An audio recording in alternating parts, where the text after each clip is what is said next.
In the shadows of my life, I uncovered the ultimate betrayal. My wife, Zoey, deceived me with both my trusted lawyer and her old lover. Every whispered lie, every hidden glance, pushed me closer to the edge. Fueled by rage and a thirst for justice, I orchestrated a merciless revenge plan. My once loyal lawyer became a pawn in my cruel game. Zoey, the woman I thought I knew, was about to face a reckoning. I exposed their darkest secrets, turning their lives into a living nightmare. This is my story of love, deceit, and brutal retribution. My name is John Miloski. I'm sitting in my club waiting for my friend who is a private investigator. I told him to come in a way that no one would recognize him. My friend Joe is about my height and size. He's bald, so he can change his look easily. He came over to my table and asked for a drink. At first, I nearly told him to get lost, but then I saw it was Joe. It was a quiet evening, but it was still early. Our dancers are really talented. They look great and can dance well. Before I got married, I used to go out with some of them. I miss those days, but I promised my wife I would be faithful. "Why did you ask me to come here in disguise, John?" Joe asked. "Someone here shouldn't know who I am, right?" "Exactly, Joe," I said. "There's a man in booth 12 on the left. Don't look now, but I need to know more about him." "I'll head to the restroom and snap a picture on my phone," Joe said. "Are you going to tell me what's going on, or should I guess?" I laughed. "He joined the club a month ago. On his form, he said he works in private security. I think he's following me. I could go ask him or beat him up, but I think he's working for someone else. I need to know who." Joe came back from the restroom quickly and said he'd keep in touch with me, mostly by phone unless it got too personal. I told him to make sure the guy didn't know he was being watched. The guy's name was Kent McCarty. While I was sitting there, Bob Arndt, my lawyer, sat down at my table. He's an old friend. He asked, "Who was the guy that just left?" I said, "Just a new member who wanted to meet me." I didn't want to tell anyone about Joe until I knew more. It was funny because Bob had met Joe many times but didn't recognize him in disguise. Let me tell you a bit about myself. My family, the Miloski clan, has a long history with illegal businesses. My grandfather was like a mafia boss. I hate the word mafia, but it's the easiest way to explain it. Granddad Miloski was tough. He wouldn't hesitate to deal with someone he thought was a threat. He ran everything with an iron fist and made a lot of money. He lived fast and died from liver problems. My dad took over as the leader of the family. He kept the businesses going but started making them legal. The authorities tried to catch him for tax evasion and other things, but they couldn't. When I finished college, he told me to go straight. We sold off the illegal businesses and kept the legal ones. Dad is retired now and lives abroad with my mom. I visit them a few times a year. Only a few people know where they live for safety reasons. Some old families still want revenge on my dad. I feel pretty safe here. I own this club, a bakery, and a packaging plant. We pack things for small businesses and big companies. We pay well and offer health insurance to all our workers. I'm 49 and have been married 3 times. I have 2 sons with my first wife and a daughter with my second. My sons work as vice presidents in the packaging plant. My uncle, my mom's brother, is the president of the company, and I trust him completely. I'm the CEO, but it's mostly for the paycheck or to settle disputes. Marlene, my first wife, and I had a bad divorce. She threatened to expose my family secrets. I didn't know what to do. If anything happened to her, I'd be the prime suspect. Plus, I'd have to raise our 2 boys alone. One day, my dad talked to Marlene. She suddenly agreed to the divorce. Dad later told me he offered her $1 million to leave me alone. He didn't mention any threats, but she likely understood. She moved away and I paid child support. I saw the boys every other weekend. Marlene remarried a doctor and we only talked about the boys. My second wife runs the bakery with our daughter. She wanted the bakery in the divorce and we own it equally. I only step in if there's an issue. Irene and I weren't married long. She knew about my lifestyle and my affairs. One day she asked for a divorce. She said she couldn't handle my cheating. I cared for her, maybe even loved her. When she asked for the bakery in the divorce, I agreed. We get along better now than when we were married. I made sure all 3 of my kids went to college and were well cared for. I might not be well liked, but people respect me, at least to my face. Oh, I also own an import-export business. My cousin Greg runs the business, but I own it. Greg is great, and I trust him a lot. We get products for big companies, small stores, and even for personal use. We are watched very closely, and I told Greg to keep everything legal. His name is on all the invoices, not mine, in case something goes wrong. Now let me tell you about how I met my third wife, Zoe. We've been married for a bit more than 6 months. She came in to apply for a job as a dancer. I couldn't take my eyes off her. She was from Kuwait and was in the U.S. for college. She got her degree in the arts, could play instruments, dance, and sing. She needed a job. Her visa was good for a year, but she wanted to stay in America. My friend Bob also noticed her. He once said if he wasn't married, he would have liked to be with Zoe. We hired her as a dancer. She was good for business. She flirted with customers but wouldn't go upstairs where more money could be made. We never forced any of our girls to do anything. Some chose to because they could make big tips. Some made over $1,000 a week. We got a 20% cut from their tips, but the customers never knew. We ran the safest and most private club in the area. Our girls were safe, and our customers' privacy was very important. We had all the doctors, lawyers, and business professionals as members. Even politicians joined.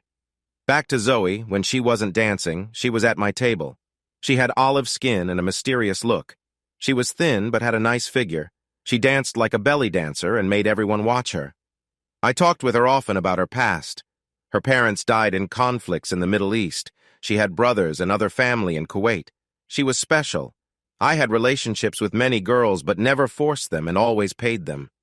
Zoe was different. As far as I knew, she never slept with anyone at the club. Many would have paid her well, but she wasn't interested.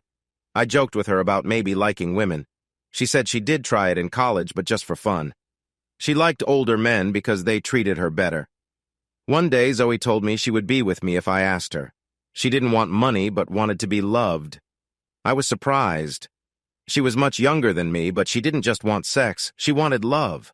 I told her I wasn't sure about being with just one woman, and she laughed and said, "That's because you've never been with me." I took her home that night. She was amazing. Over the next few months, we tried many things. I even got to experience more with her. I never used protection, and she liked feeling close to me. I told a few close friends about our relationship. I knew they were jealous, especially Bob. His wife was a bit overweight and controlled their sex life. He sometimes paid to be with our dancers, finding it better than what he got at home. I asked him why he didn't just divorce his wife, Flo. He said he didn't have a prenuptial agreement and she would take everything. But if he could meet someone like Zoe, it might be worth it. Even though Zoe danced at the club, everyone knew she was with me, so they didn't bother her. After about 4 months, she asked me to marry her. Her visa was running out, and she couldn't renew it unless she went back to her home country first.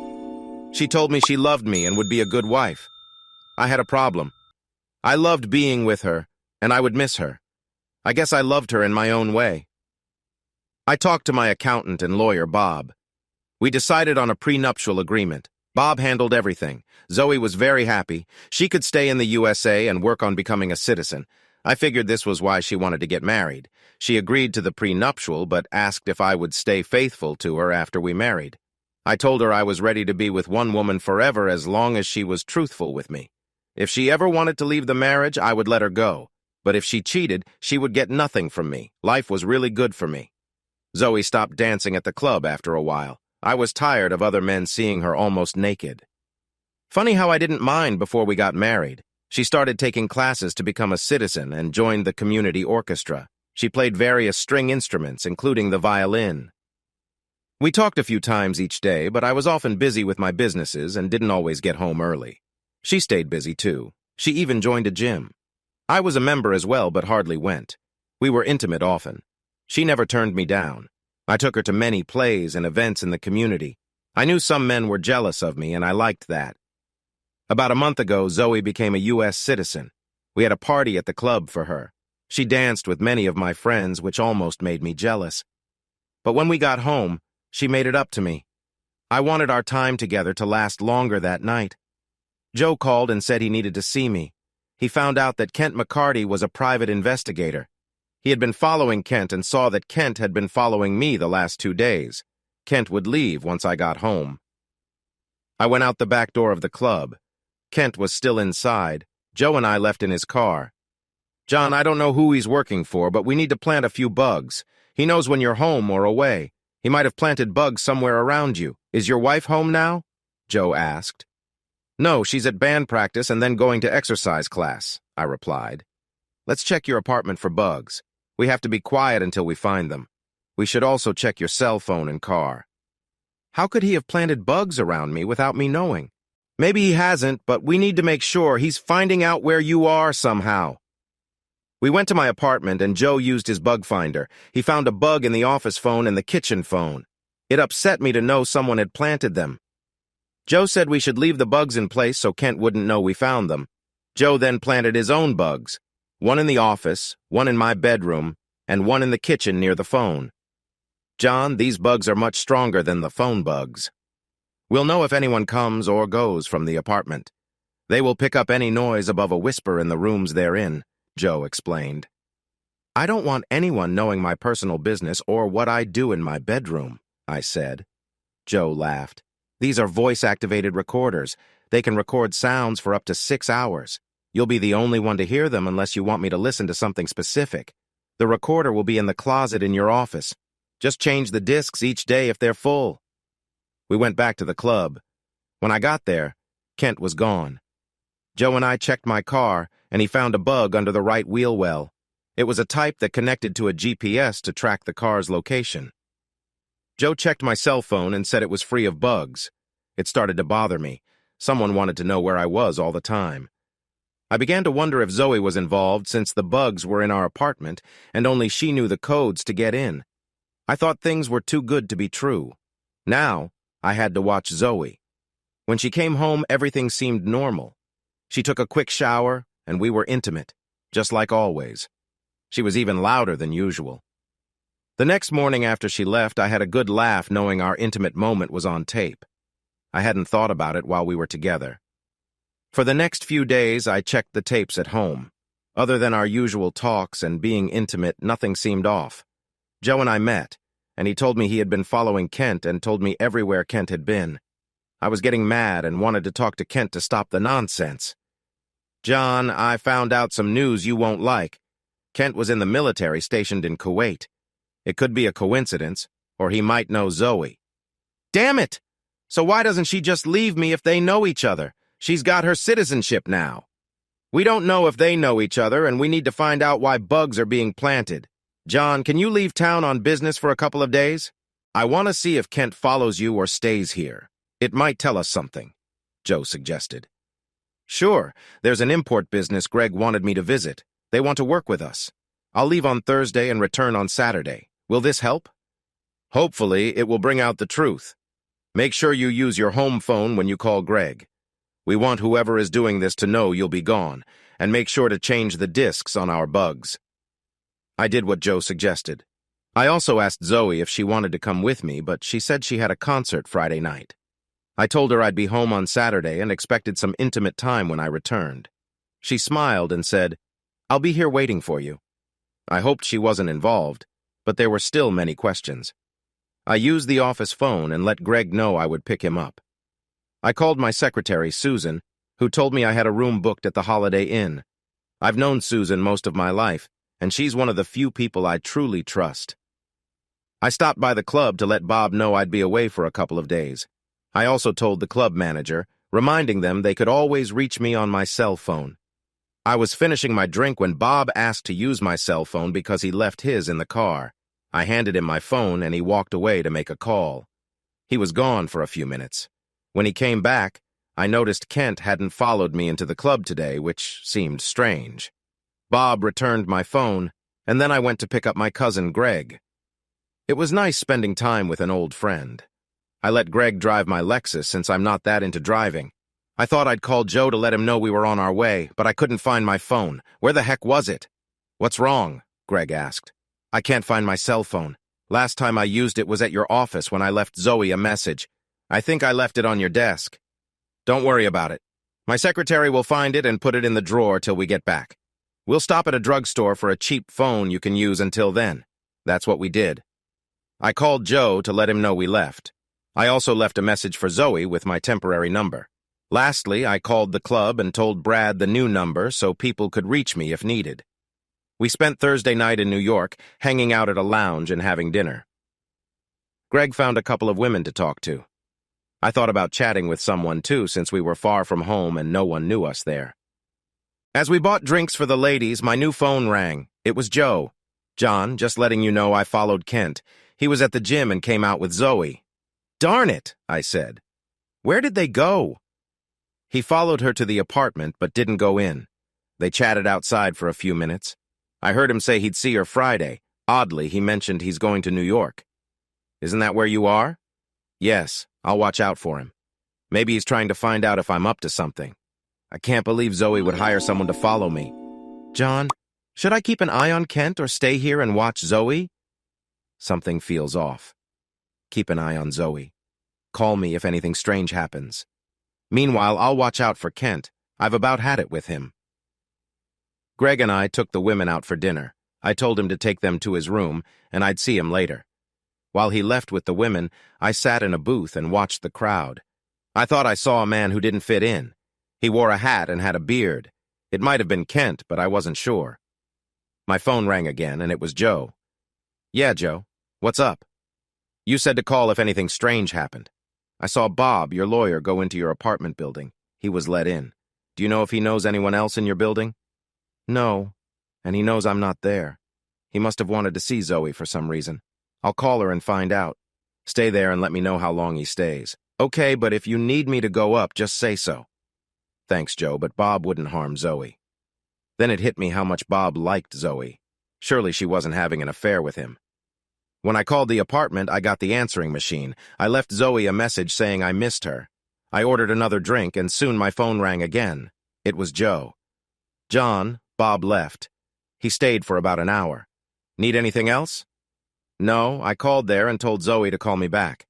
My cheap phone has call waiting. It's probably Zoe now. Talk to you tomorrow, Joe." I hung up and took the other call. It was Zoe. "Sorry I missed your call, John. I was in the shower and heard the phone ring. I thought it might be you and planned to call you back when I finished. In fact, I'm standing here talking to you now." I knew she was lying. I'd find out when I checked my surveillance on Saturday. Still, I told her I missed her. "Sure, don't forget about our time together on Saturday." "You mean our special time, don't you, sweetheart?" said Zoe. "Right. I'm going to make it special," I replied. After hanging up, I was frustrated. Why was Kent following me? Why did he follow Zoe home? How long had he known her? What did he mean he'd see her Friday? Why was Bob at my apartment? Joe was right. Trouble comes out when I leave. I'd had enough of Kent. I went to the garage, took his GPS tracker, and put it on another car. Let him follow someone else for a while. I gave up and went to Greg's room to join him and the ladies. A little while later, I took one back to my room. We spent time together, and I forgot how much I liked meeting new people. You should know I've lived a different life. There are very few people I trust. I have friends, but that doesn't mean I trust them all. Joe and I go back to high school. We've always looked out for each other. We even joined the service together and stayed friends. If there's one person I trust most, it's Joe. When I woke up Friday morning, I called Joe. I asked him to wait until Zoe left the apartment and then go take the bugs out of the phones. I wanted him to listen to the bugs we planted and tell me if there was anything important I needed to know, especially why Bob was there. I also told him to keep the bugs in place so I would know if anything else happened before I got home the next day. "What's going on, John? Do you have enough information?" asked Joe. "No, that's why I want our bugs left in." I moved the bug from the Lexus and placed it on a car headed to Virginia. If this Kent guy is following me, he'll be several states away before he figures it out. That made me smile. "I also need you to go to Greg's office and get my cell phone. Bob used it before I left for New York. I want to see who he called. I'll call you later today so you can tell me what you find out. I have a feeling it won't be good." "Okay, John. Whatever you want. Should I follow Zoe later today?" "No, she has that concert tonight. I don't think you'd want to sit through it. Check in late this evening to see if she gets any visitors." "Will do, John. Take care. I'm sure we will figure this out," replied Joe. Greg and I drove to meet the owners of the import-export business. I didn't see any sign of being followed, so I figured Kent might be on his way to Virginia by now. Our meeting went well. Greg arranged the paperwork to work with this company on a joint venture for new products. It was late afternoon on Friday when Greg asked if we could go to a nearby club. It sounded good to me. I like to see how the competition operates. This club was pretty nice. The girls there weren't as classy as the ones at my club. We told them maybe later. For now, we just wanted to watch the dancers and have a few drinks. Soon, Greg was buying one of the girls' drinks and putting his hand on her thigh. I guess my cousin didn't get out much. I handed him a few $100 bills and told him to have fun. I had other things on my mind. I stepped outside for a few minutes and called Joe. "Got anything for me, Joe?" I asked. He didn't sound happy. "Sorry, John, I have news, but it's not good. I took the bugs out of the phones, but through our other bugs, I heard a conversation between Zoe and Kent. He said he thinks you found the GPS bug and that he was in Virginia. He would be coming by later tonight to see her." "What else did he say?" "He told her he loved her, and she said the same to him. She said she couldn't wait to see him tonight. He also mentioned he didn't get anything on you that would help with a divorce and wanted her to just leave you and go with him. She said, not without the money. I have no idea what she's talking about." "Me neither. I had a prenuptial agreement, but I didn't promise her anything that I know of. Bob wrote it up and I just signed it. Looks like I'll be talking to Bob very soon. Did you listen to all our tapes yet?" "No, just the one near the kitchen phone. I'll listen to the others next, but I want to get out of your apartment first. I think Zoe will be coming back to get ready for her concert. I stopped by earlier when I saw her leave for the gym. Call me if you hear anything else on our tapes. I need to know why Bob was at my place." "Will do, John. Take care. See you tomorrow." I went back inside the club and thought, forget it. I got the cutest dancer and enjoyed a dance. Later, Greg and I went out and had a nice dinner. I tried calling home, but there was no answer. I figured the concert should have ended hours ago. We stopped at the lounge for a few more drinks, then off to bed I went. I'd deal with the problems in the morning. I got up and took a shower. I called home, and Zoe told me she got home late. She got my message, but thought it was too late to call me back. I could tell I had just woken her up. I let her know I would be back by the evening. She didn't say anything like, "I love you," or "I can't wait to see you." I could feel that things had changed from the tone of her voice. I hung up and called Joe and left a voicemail for him to call me. I told him I was going out for breakfast. About an hour later, Joe called me back. "Sorry I waited to call you back, but I have some bad news and wanted you to at least enjoy your breakfast," said Joe. "I listened to the tapes and it isn't good. Zoe has been cheating on you." "Okay, we figured as much. Give me the short version and I'll listen to the tapes later." "This Kent guy seems to be an old friend, maybe an old lover. When he returned from Virginia, he went upstairs to the apartment.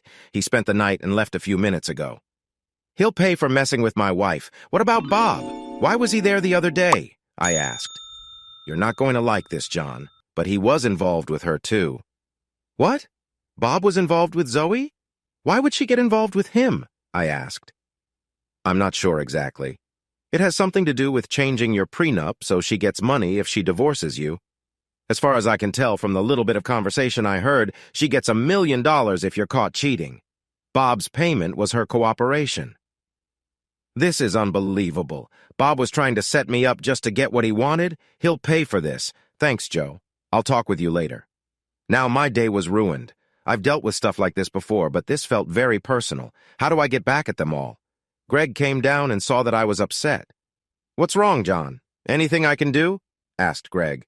"No, it's personal problems. Go ahead and have breakfast. I'll just have a couple more cups of coffee. I'm not in the mood for talking." After breakfast, we left for home. Greg drove while I planned my next steps. In Grandpa's day, he would have killed all three. Dad might have used some torture. I didn't know exactly what I was going to do. I knew I wanted the truth from all three before deciding what to do with them. This was going to be a really bad day.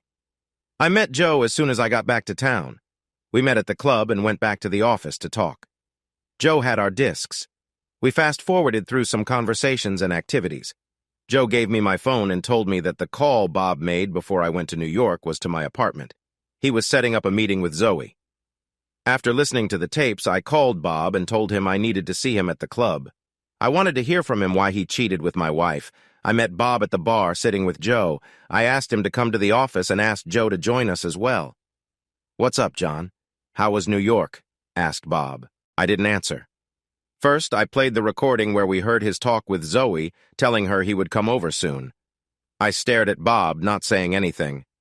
"I can explain that call," said Bob. "I'm sure you can, and you will get your turn to talk." Then I played the tape of him telling Zoe to undress. He planned to be with her again. We listened to his words on the tape. "Listen, I'm doing you a big favor here, getting you $1 million. All it will cost you is a few times being with me. I'm also taking a big risk helping you. If John found out, he would kill me." The tape went on for 15 minutes. Bob's head hung down, listening to it. Finally, I stopped the tape and looked seriously at Bob. "Okay, you want to talk, so talk. Why were you with my wife? What's this $1 million favor you're doing for her?" I asked. Bob stuttered and almost cried. "Don't kill me, John. Please don't kill me. Give me some answers, and I mean now. If I think you're lying, I'll kill you right here, so talk." Bob spoke with a shaky voice. "It started a couple of months ago. I saw Zoe with this young guy." "What's his name?" I asked sharply. Kent McCarty. "I saw them kiss at a restaurant. Zoe came over to me and begged me not to tell you. She wanted to ask you for a divorce when she got the courage. Then I did something really stupid. You know how much I liked Zoe, even before you got married. I told her she wouldn't get anything from the divorce because of the prenup. I told her I could change the prenup and get her $1 million. All she had to do was get a picture of you with another woman. So you hired this Kent guy to follow me until he got a picture of me with some woman." "No, I didn't hire him. Zoe said her boyfriend was an MP in the service and was doing private eye work on his own. He would do it for nothing. I had nothing to do with him following you. It was all Zoe. But you knew about it. My wife was going to divorce me, and you didn't tell me. She had me followed, and you knew about it but didn't inform me. All this just so you could be with her? What's this about the prenup? I checked, and there is no clause in it that if I have sex with someone, she gets anything." "I made it up. I took my copy of the agreement and changed it to read that if you were caught cheating and she divorced you because of it, she would get $1 million. I told her I took it to the courthouse and had their copy changed." "Did you? Did you take a copy to the courthouse?" "God, no! I showed my fake copy to her. It wouldn't have been legal without your signature and also notarized. I swear I just wanted her so bad." He was crying now. "Please don't kill me, John. We've been friends for many years. I've been your private lawyer for years. I've done all your legal work. I figured when she applied for a divorce and found out she wouldn't get anything, she would be too embarrassed and scared to mention me being with her. One thing I didn't mention about Bob, he was the prosecuting attorney in our county. He did some legal work on the side for me. I was one of his main clients. Here's my problem, Bob. You lied to me. You kept important information from me, and you were with my wife many times, and you want to be forgiven." Bob was crying. I stayed quiet while he pleaded with me not to kill him. The strange thing is, since I took over the company, I hadn't killed anyone. I had a few people put in the hospital, but no deaths. People seem to remember the days of my father and grandfather. Today it would be much harder to get away with. I'll tell you what, Bob. I'm going to let you go for now. I'm going to check out your story, but if I find out you've contacted Zoe or her boyfriend, I'll have you shot on the spot. Now get out of my club. I never want to see you here again." Bob got up and hurried to the door and left. He was too scared to say thank you. Joe looked at me. "Are you going to let him go?" "For now, we know where he lives and works. Besides, we need to talk to this Kent guy, and of course, I have to talk with Zoe." I decided I needed a couple of days before confronting Zoe with the evidence Joe and I found. When I got home, she looked a little nervous, but greeted me with a kiss. We went to the bedroom and got close. She smiled and said I must really be in the mood. We were together. She never showed that she didn't like it. She even helped me feel better when we were done. I really had to wonder how she could be with this Kent guy and still be so close with me. I've been with many women, and I know she wasn't acting. After being with her, I was too tired to go out and eat. We ordered Chinese food for dinner, and she shared stories about her concert and how she had dinner with some of her group members afterward. She didn't know that I already knew she spent the night with Kent. I'm sure she wondered why the bugs were missing from the phones, but couldn't ask me about it. I liked the idea of her not knowing what I had figured out. We never talked business, but I mentioned my New York trip went well, and we got new partners. After a shower, I was ready for bed. She saw me take a blue pill and knew what it meant. While we were together, I couldn't help thinking about what Kent would think if he knew she was with me and even Bob. She really fooled me. I didn't expect her to be like this. On Monday, I went to the courthouse to check my prenup. Bob was right. If Zoe and I divorced, she would only leave with what she brought in, just a few $1,000s and the gifts I gave her. Knowing this, I decided it was time to end things with her. I visited a judge friend of mine who often came to the club. I told him that my wife married me under false reasons and asked for his advice. He told me I could ask for an annulment if I had proof. He could quickly end the marriage if she didn't fight it. I asked if her admitting she married me only to stay in the USA would be enough. John, if she admits to marrying you just to avoid deportation, that's a reason for an annulment. But you can't force her to say it. She has to admit it. The judge was trying to protect me, knowing my past. He seemed worried. It was time to confront Kent. I couldn't believe he came to the club. Didn't he know I was onto him? I called Joe and asked him to bring Kent to the office. When they arrived, I told Kent to sit down. "I'm not afraid of you," said Kent. "Don't be stupid. Sit down and tell me what's going on between you and my wife," I demanded. "People saw me come in. If I leave hurt, they'll know something happened," Kent replied. "I could shoot you, ship you out the back door, and you'd never be seen again. Your only chance is to tell me the truth about you and Zoe. Believe me, it's your last chance." Kent tried to get up, and Joe hit him on the neck. He went down. When he woke up, Joe threw water on his face, and he found himself handcuffed to the chair. "Now, Mr. McCarty, tell me what's going on between you and my wife. If you don't, I'll make you watch me hurt her. Your choice." Kent looked scared. He seemed to care about Zoe. "Please don't hurt her. Do what you want to me, but leave her alone. Tell me everything, and I might just divorce her and let you both go. How do I know you won't hurt us anyway?" "You don't, but it's your only option." He finally began to speak. "I met Zoe in Kuwait. We instantly fell in love. You probably know her parents were killed. She got a visa to go to college here. I missed her when she left, but it was best for her. I promised to find her when I got back. I found her at college after coming home on leave. We spent as much time together as we could, but I had to return for duty. She said she would wait for me. It was hard, but she was in college, and I had my service commitment. A few months ago, she told me she was married. It hurt, but she still loved me. She married to avoid being sent back to Kuwait. She said she would divorce you after getting her citizenship. I got a private investigator license and joined the gym to be near her because I love her. After she got her citizenship, I asked when she'd get divorced. She said a lawyer named Bob told her she could get $1 million if she proved you cheated. I told her I didn't care about the money, but she insisted. So I agreed to help her get the evidence. "So what did you find?" I asked. "You know I found nothing.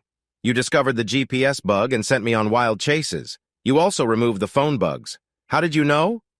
"I'm not answering that. I find out many things, like you being with my wife last Friday." Kent looked surprised.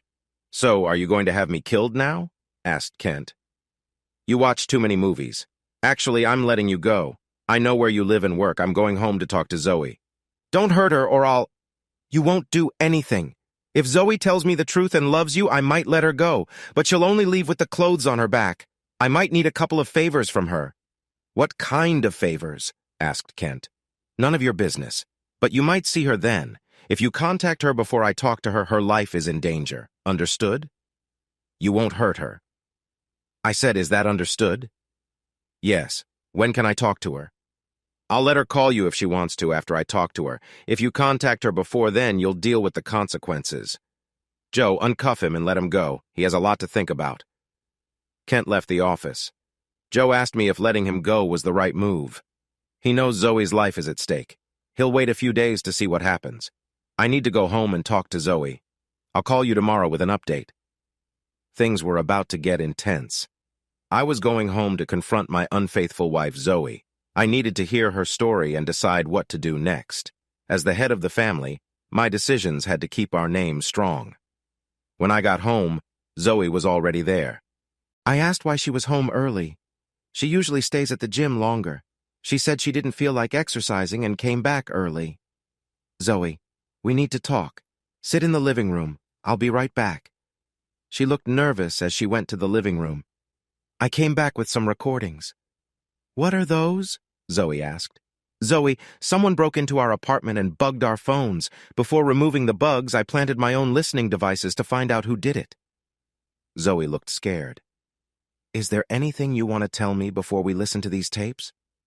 She looked down at the floor, silent. "These bugs pick up sounds in the rooms they're in. I put one in my office, one in the kitchen near the bugged phone, and one in our bedroom." Zoe still didn't speak as I played today's tape. I fast-forwarded until we heard voices. It was Zoe making a call. "Kent, where are you? I came from the gym and you weren't there. I called your cell and left messages. Please call me. I'm worried." Zoe started crying. The next message was for Bob at his office. "Bob, you haven't gotten back to me. I did what you wanted. I need a copy of that prenuptial agreement. I'm worried John knows something. Please call me soon." "Well, Zoe, want to tell me what this is about? I can play more tapes from Thursday, Friday, and Saturday if you like." By my tone, she probably knew I knew everything. She wondered if I had recordings of her with Bob and Kent.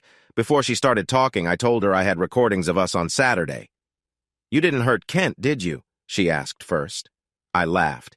"You marry me, cheat on me, and the first thing you ask about is Kent. I should have him dealt with just to teach you a lesson." "Please don't hurt him, John. I love him. I'm sorry for what I did. I should have told you the truth, but I thought you wouldn't marry me and I'd be sent back to Kuwait. Then you try to blackmail me for $1 million. Tell me everything, and if you lie, your boyfriend is dead. That's not a threat. It's a fact." Zoe saw the tapes and knew I had proof. She began by telling me about her life in Kuwait. "I know about your past and how you met Kent there. Tell me what happened when he found you here." She told me everything. They often had secret meetings at the club. Kent wanted her to tell me and drop the money idea, but Bob suggested it and she got greedy. Her story matched Kent's. They loved each other, but Zoe had loose morals. Maybe it was from her upbringing. She had looks and brains and used them. She told me the only men she was with since meeting me were me, Kent, and twice with Bob. Kent didn't know she paid Bob with favors for his lawyer work. "What now, John? Are you going to hurt Kent or me? Or can we work out a deal to save us?" Zoe asked, looking down. "I know I hurt you. I'm sorry. Please, let me make it up to you. I'll do whatever you ask. Just let Kent and me go. If not me, please let Kent go." I told her there was a way to make it up to me. If she didn't, she'd never see Kent again. "Anything, John. I'll do anything to save Kent. Tomorrow, we're going to talk to a judge friend of mine. We're going to have our marriage annulled. It will be as if it never happened. You have to tell the judge that you married me under false pretenses and did it to stay in this country. I won't press charges, and since you are now a citizen, you'll be free." "Oh, John, I promise to tell him the truth. I'll say whatever you need me to say. That's the first part of our deal. The second part is payback for what you did to me." "What do I have to do, John?" "I'm having a private party on Saturday. You will work at the party. These are my special customers, and they get what they want. You will do as they ask. The other girls get paid, but you will work for free. If you get tips, you can keep them, minus my 20%. I know many of these men have wanted to be with you since they saw you dancing. I expect you to keep them happy. You won't be hurt. You'll just be with men most of the night. I never let anyone hurt my girls, and you'll get the same treatment. If you do this, I will let you and Kent go. You can take your things and leave the state the next day." She knew I was serious. She used her body to get here, and now she had to use it to get free of me. "Can I call Kent and tell him about the annulment?" "I won't tell him about the party, just that I have to work at the club Saturday, and we can leave town Sunday." "There's the phone. Call him and tell him whatever you want. Also tell him not to see or call you before Sunday or the deal's off. You know what that means." I walked into the kitchen and got a beer. I could hear Zoe talking to Kent. She was almost whispering. "Yes, he told me to call you. Honey, I love you too. He said if I do what he asks, he will let us go. We're going to see a judge tomorrow to get our marriage annulled. I don't have a choice but to trust him. I have to work for him at the club on Saturday, and he said we could leave Sunday. Kent, I have to. It's the only way he will annul the marriage and let us go. He said for you not to contact me until Sunday or the deal's off. Kent, if he was going to hurt us, he would have done it by now. I better hang up now. I love you, Kent. By Sunday, we'll be together forever." She hung up the phone and was crying. John, you're going to let us go if I do what you ask, aren't you? If you don't betray me or if your boyfriend doesn't get involved, I'll keep my word. By the way, until tomorrow, you're still my wife, and I expect us to be together tonight. Don't disappoint me. That night, we were intimate in every way possible. At first, she acted as if it was her duty, but then she really got into it. It almost felt like I was with someone else's woman. In a sense, I was, but she was still my wife. The next day, things got serious. She heard me call Joe to ask him to keep an eye on Kent. I wanted her to know this wasn't a game. He'll do what you asked, John. Please don't hurt him, Zoe asked. If he does what he's told, there will be no problem. I even told Joe to let your boyfriend know he's being watched. Joe and Kent were very different. Joe was experienced, and no one messed with him. Zoe was very nervous. I introduced her to the judge and waited outside while they talked. About half an hour later, the judge called me back. He said, after talking with Zoe, he was signing the annulment papers. He told me I had a legal right to press charges. I told him I just wanted it over with. He said the papers would be delivered to the courthouse by that day, and the annulment would take effect in 24 hours. When we left the courthouse, Zoe thanked me. It's not over yet. You have another night to be with me, and then there's the party on Saturday. I won't be part of it, but I will be there. I pulled into a restaurant. What are you doing? Zoe asked. You're still my wife for 24 hours, and we need to eat, I replied. Zoe gave a slight smile. I stopped by the mall and got some extra luggage for Zoe. She asked why I was being nice after what she did to me. I don't know. Maybe I have some feelings for you. Maybe what you did isn't bad enough to be punished for. Or maybe I just try to keep my word, and you have done everything I asked so far. When we got home, I told her I had business to attend to. I didn't want her going anywhere or talking to anyone but me. I let her know my bugs were still planted and she had better not go looking for them. I left and took care of business. I stopped by the club and told Brad about the special party on Saturday. I explained what kind of party it would be. We had these about 3 times a year. Admission was $1,000 per person. It was a special invitation-only event. We almost always had at least 50 men. Knowing Zoe would be there, we expected at least 75 or more. Brad let everyone know that Zoe and I were getting an annulment. I had Brad make sure we had enough girls for the party. When I got back to him later, he had already found 25 women for the party. Each woman would get $1,000 and keep any tips they made. They just had to give me 20% of their tips. Joe called me. He said Kent came to him and asked if he could leave town until Saturday. Kent had to follow a man who was cheating on his wife. Life can be funny like that. I told Joe to let Kent go but make sure he is back by Saturday. Joe asked me why things seemed to be going so smoothly for everyone. It's not as easy as it looks. We'll make a lot of money from Zoe on Saturday, with her okay. What she doesn't know is that we will tie Kent to a chair behind a one-way mirror. He will watch his lover with other men all night. What about Bob? He shouldn't get off easy either. Don't worry, that's next.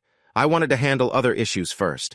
Here are tapes of Bob with Zoe. He says he hates his wife and calls her names. He even says he wishes she was dead. Edit the tapes. Remove Zoe's and my names and give them to Bob's wife, Flo. Let's see him try to explain them. He won't dare contact us. Flo could make his life really tough. Zoe spent the day packing her bags. She had bought a lot of clothes since we got married. She had 5 suitcases and 4 boxes full of clothes. I had Joe get a mover to deliver her things to Kent's place since he was away. She kept 1 suitcase for what she needed until Saturday. On our last night together, I knew I would miss her. She was amazing in bed. I probably shouldn't have married her, but just kept her as a lover. At the time, we were worried about her visa. We did it again that night, and it felt like she wanted me to remember her. She was so passionate. How she could be with me like that and still love Kent, I'll never understand. Saturday came, and I drove her to the club. She joined the other women upstairs in the party room. There were 30 women in total. The party began at 9. Any woman who wanted to leave after midnight could, but anyone leaving before would lose their $1,000. Zoe had to stay because of our agreement. Brad said the men were arriving. Over 100 men came when they heard Zoe would be there. I guess to them it was like being with a celebrity. She was my wife, and some men felt it was special to be with someone they thought was untouchable. Brad told me Bob called, but he said Bob was no longer a member of the club. Bob was lucky I didn't do worse to him. We had enhancers for the men who wanted them. There was ecstasy and other drugs to boost their mood. Some women told Zoe she should take some. By midnight, she would be glad she did. The party started with some women dancing and others serving drinks. I made sure Zoe was one of the dancers. The men wanted to see her belly dance. She was really good. Joe brought Kent to the room with the one-way mirror. He told Kent he could watch as long as he was quiet. If he caused trouble, they would tie him to the chair. We also had bouncers to protect the women. When Kent saw Zoe on stage, he asked to leave. The bouncers said no and decided to tie him up. They thought he wouldn't take it well when his woman was with other men. At first, Zoe seemed hesitant, but I reminded her of our deal. She had to act happy to be there. After taking the drugs, Zoe looked like she was having fun. I watched as the first few men touched her and she started to enjoy it. A judge was one of the first men to take her to a side room. After that, she was with anyone who wanted her. I watched a couple of men with her, but I didn't enjoy it. The room had a main area for the party and small cubicles with beds and curtains for privacy. Each cubicle had a one-way mirror. The bouncers could see everything without bothering the guests. Kent was tied up by the cubicle where Zoe was. He spent the night watching her with other men. The worst part was, she seemed to enjoy it. I walked up to Kent during the party and said, "Now you know what it feels like to see your lover with someone else. That's what you did to me. Payback is rough, isn't it? When the party is over, you can take Zoe with you. I never want to see either of you again. Just be glad neither of you ended up hurt. She's made over $4,000 in tips. She'll leave with a good amount of money. Another reason I didn't hurt you is that you're a vet. Joe and I are also veterans. That's why you're still here." Kent just hung his head. The party ended at 2 in the morning. I don't know how many times Zoe was with someone, but she looked worn out. I arranged showers for the girls so they could clean up. Some were so tired they asked to stay overnight. A couple of the girls helped Zoe clean up and get dressed. She was led to the hallway where she found out Kent had seen everything. She started crying, but Kent hugged her. One of the bouncers gave her an envelope with $5,000, her tips for the night. Zoe and Kent were taken to their car, and one of the bouncers told them that I never wanted to see them again. Brad paid the girls who wanted to go home. Some left with some of the gentlemen. I asked my bouncers to call taxis for everyone going home. I didn't want any accidents pointing back to the club. They could pick up their cars in the morning. Joe came in and sat down. "It was quite a night, John. The club made more money than any other party. I don't know if I made the right choice, Joe. They messed with me, but I think we got back at them. They'll have to live with this forever. The strange part is, I believe they truly love each other. Now we need to handle Bob. Do you have the tapes ready for Flo?" "Yes, I'll give them to her tomorrow morning while Bob is golfing." "Have a good night, John. I'm heading home for some sleep." I was tired and had no one to go home to, so I slept in the office. In the back of my mind, I hoped Zoe and Kent would work things out. The only woman I ever loved deeply and let go was my second wife, Irene. Why was I thinking of her now? Morning came early. I had the chef make breakfast for all the girls and bouncers who stayed the night. The cleanup crew was already busy in the party room. The girls looked tired but were thankful for the breakfast and coffee. After they ate, I paid each girl $1,000 and her share of the tips. They all made a lot of money for one night's work. None made as much as Zoe, but that was to be expected. We were closed on Sunday, so the girls had a whole day to rest. Some of the temporary girls that Brad brought in said they would like to work at the club if there were any openings. We treated our employees well. I spent the day at the club reviewing the books and catching up on paperwork. Joe showed up at noon and said he delivered the tapes to Flo. He wore a beard, sunglasses, and a hat, so Flo wouldn't be able to recognize him.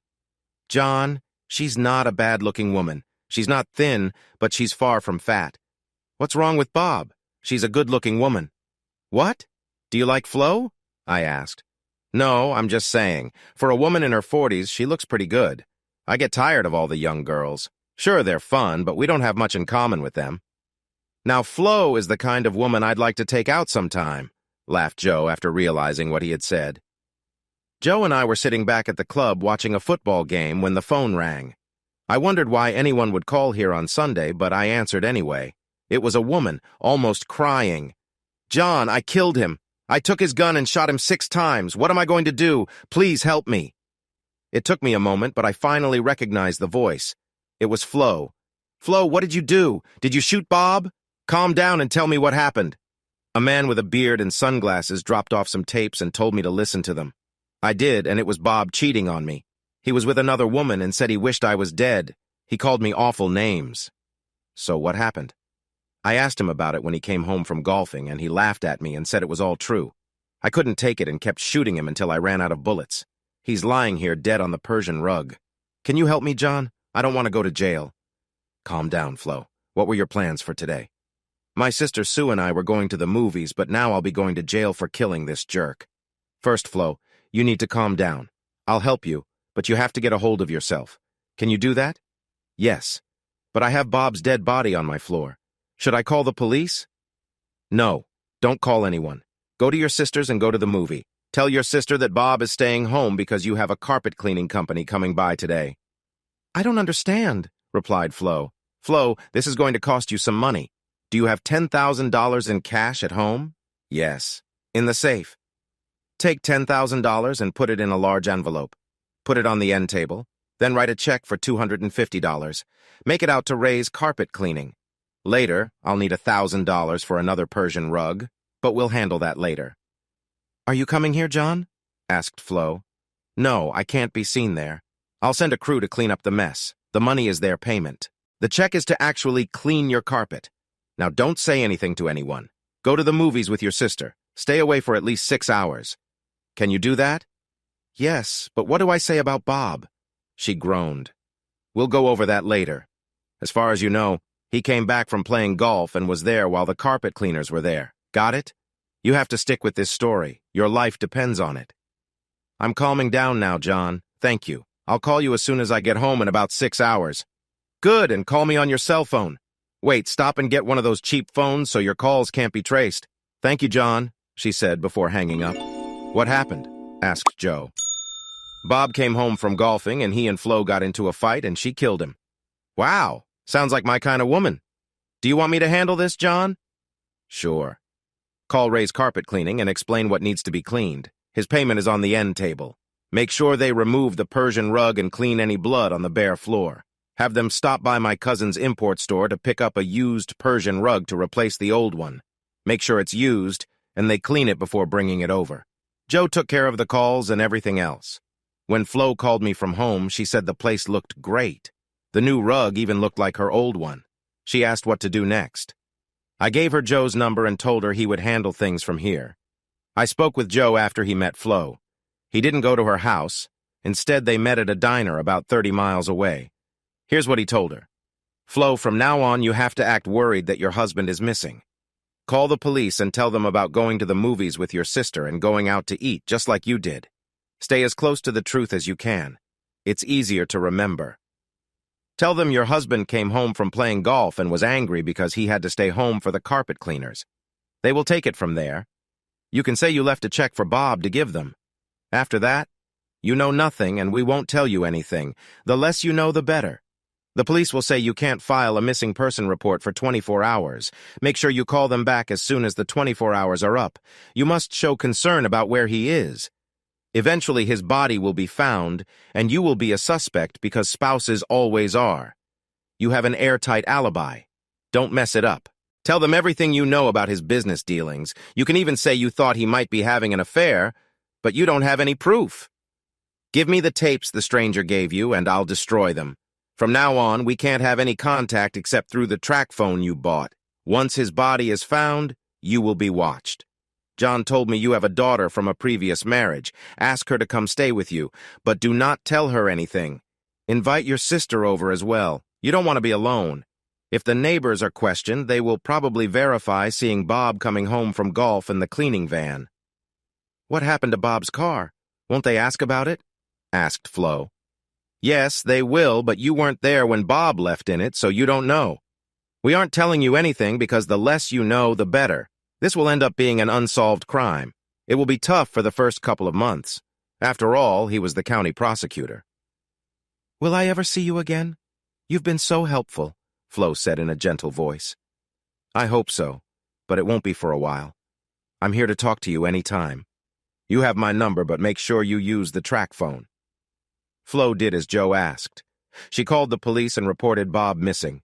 She called them back after 24 hours, and an officer came to her home to take her statement. Flo kept Joe informed of everything. She told the police about going to the movies with her sister, which was confirmed. The neighbors said they were away most of the day, but did see a carpet cleaning truck in the driveway when they returned. Flo showed them the check receipt for the carpet cleaning, explaining it cost extra to have it done on Sunday, but it was the only day someone would be home. Flo called the police every day, as Joe suggested. After the third day, the police told her they found Bob's body. It was in his car at the strip mines, and he had been shot several times. They had no clues. She cried and called her daughter to be with her after Bob's body was found. They planned the funeral, and many of us from the Gentlemen's Club attended. We all paid our respects and told Flo, if there is anything we can do, let us know. The police asked to speak with me. I told them Bob hadn't been around for about a week. They mentioned his phone records showed he called my club from his house the Saturday before he disappeared. I said we had a party, and he said he was going to come but never showed up. I also said that Flo called me on Sunday asking if I had seen Bob. I told her I hadn't. I reminded the police that Bob was the county prosecuting attorney and had a few enemies, but I didn't know their names. After the funeral, Flo said the police wanted to inspect the house. Joe told her to cooperate and not fight anything they wanted to do. She was supposed to be in mourning and wanted the people responsible for his death caught. A month passed, and the police told her they had no leads and the trail was getting cold. Flo was a teacher and went back to work after a short break. She told the police it helped her get away from the house and start a new life without her husband. Joe told me Flo called him almost every day. He said he enjoyed talking to her. He also told her he couldn't see her for at least another month, maybe longer, as the police were probably still watching her. Flo spent more time with her sister and visited her daughter and her daughter's family on weekends. She had a granddaughter she liked to spend time with. They lived 40 miles away in another town. I went about my business and stayed away from the whole situation, except for the updates Joe gave me. I could tell he was starting to care about Flo in his own way. As for me, I kept my personal life simple and separate from all this. Joe and I agreed that being with someone older could be really nice. It's great to have someone with similar interests. When Joe talked about Flo, I thought about all the things Irene and I had in common. 3 months passed, and the police still hadn't found Flo's husband's killer.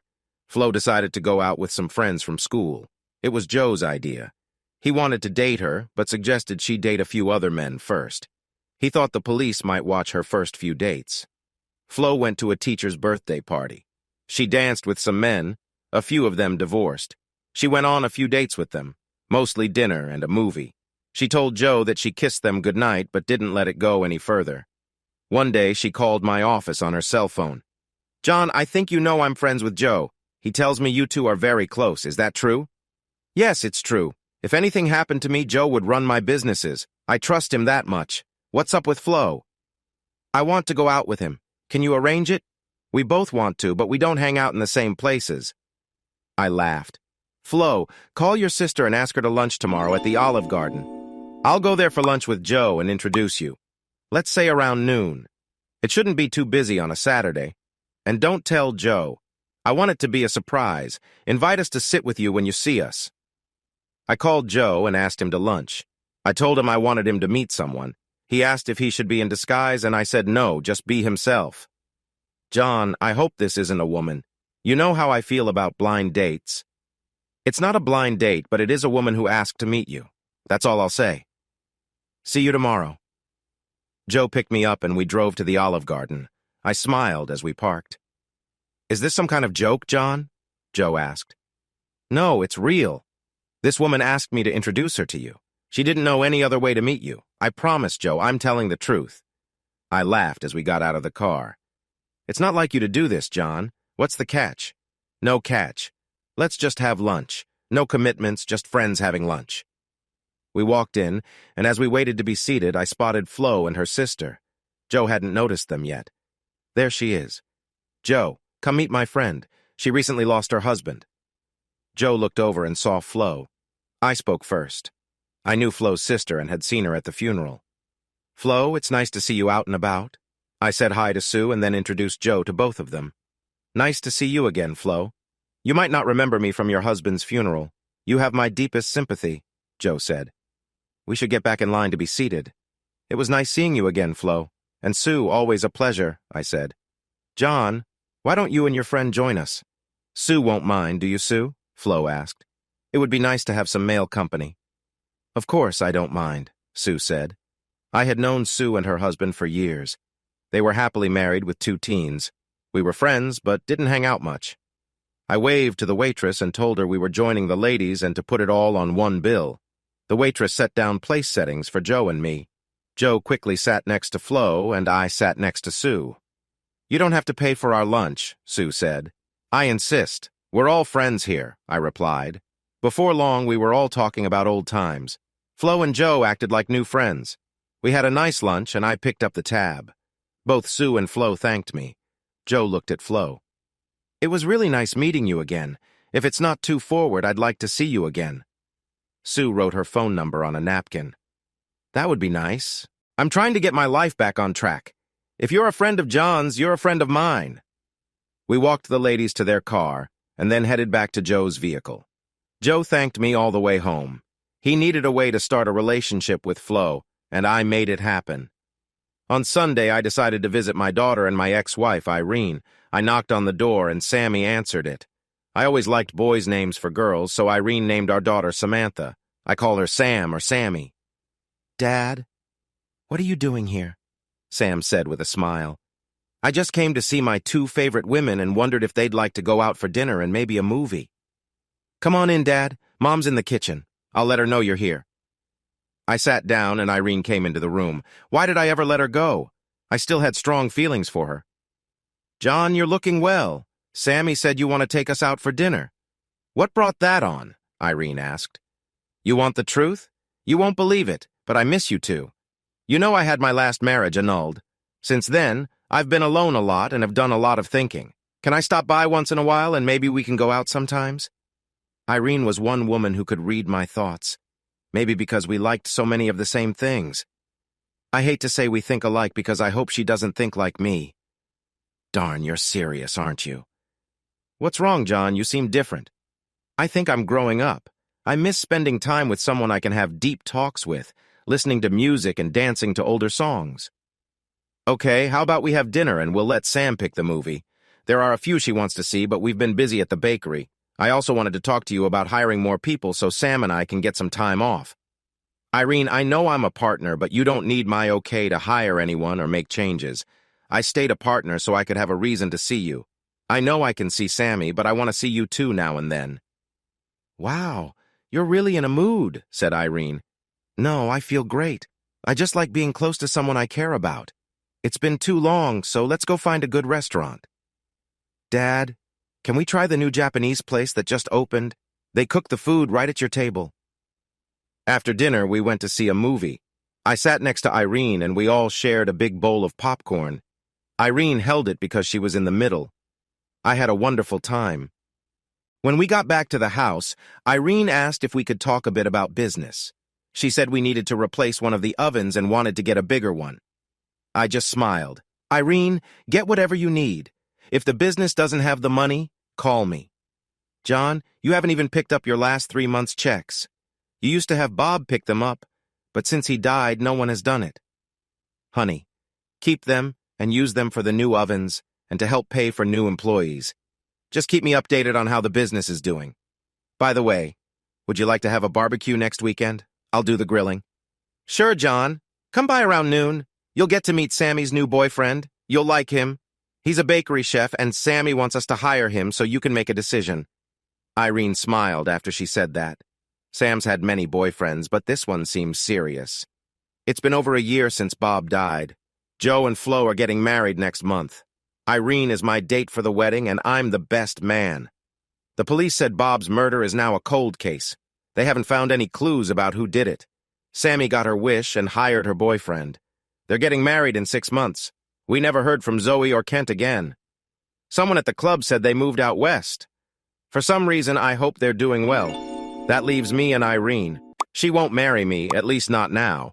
But we spend a lot of time together every Sunday. Life sure is strange. I just try to take it one day at a time. Before moving on to the second story, please let me know your opinion. Do you like the story long or short? A series or separate parts?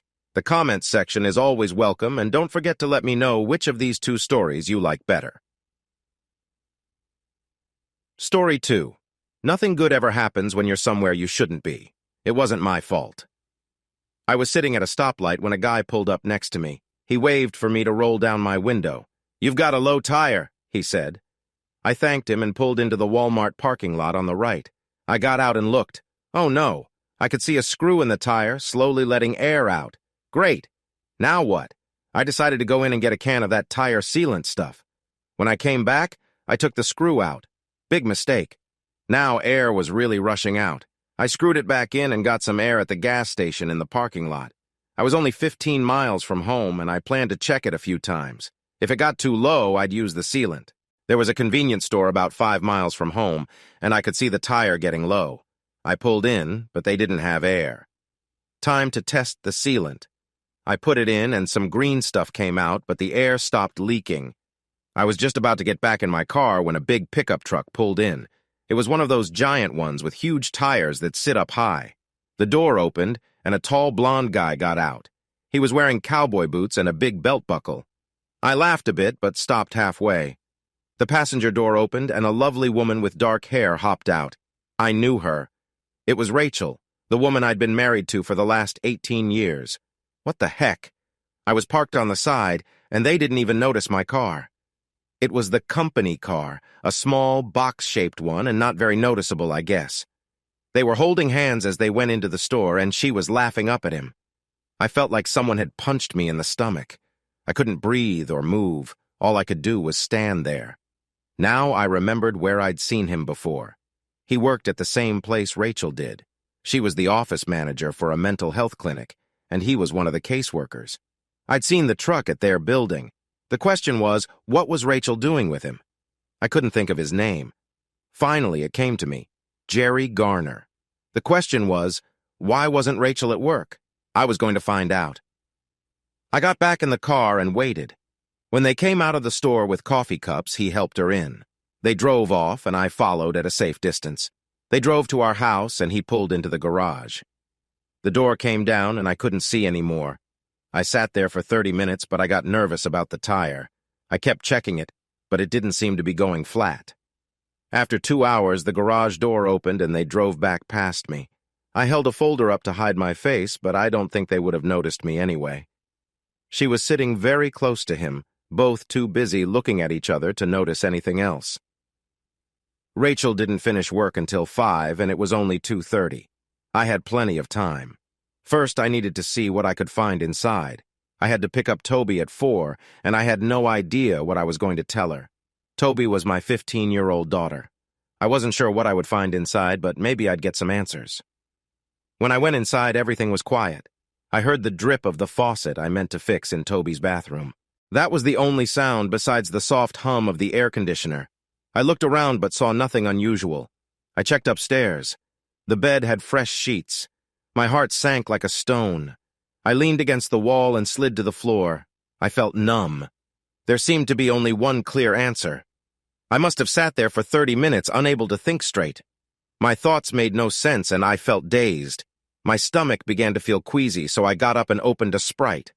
I felt hot and sweaty, so I went to the bathroom. I fumbled for a washcloth, wet it in the sink, and washed my face with cold water. After that, I felt a bit better. Then I noticed something. The shower floor was wet. They had taken a shower before going back to work. I wandered back to the bedroom and sat on the edge of the bed in a daze. The bed my wife and her lover had just used. I jumped up, horrified. This was the scene of the crime. I had no idea what I was going to do.